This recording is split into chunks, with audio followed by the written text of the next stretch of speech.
Welcome to the Unit 19 review. This pattern of big promises with high-speed rail projects has repeated in many countries where eye-watering budgets have ballooned out of control. Eye-watering.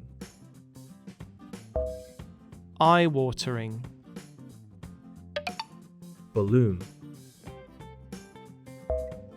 Balloon. The only successes seem to have come from China and Japan. In China, the production costs are low, and some projects are even doable without government subsidy.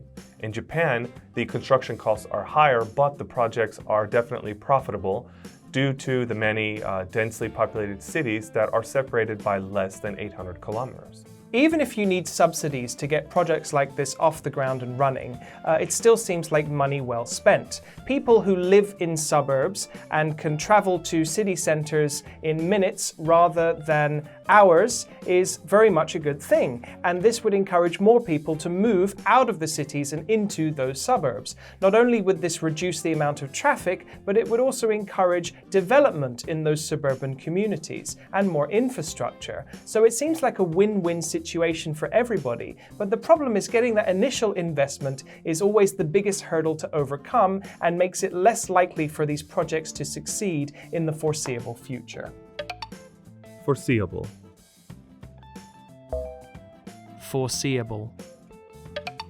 I'm from the US in Texas, and there are not very many rail systems or public transportation systems that people use very often. What about where you're from and where you live now? How would you compare those systems? Like the systems, like the rail systems and that kind of thing. Yeah.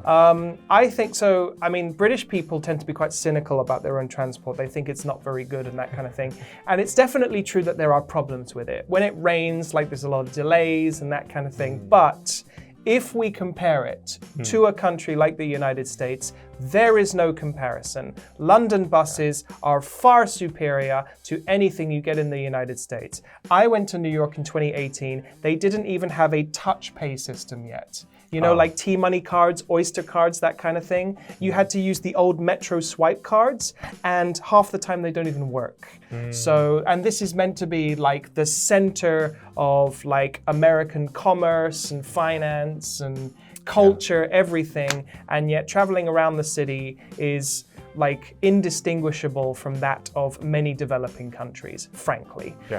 So from that point of view, I would say the infrastructure in London in terms of public transportation is decent at the very least. That'll do it for the review of this unit. We'll see you guys back for the next one. Take care. Bye-bye.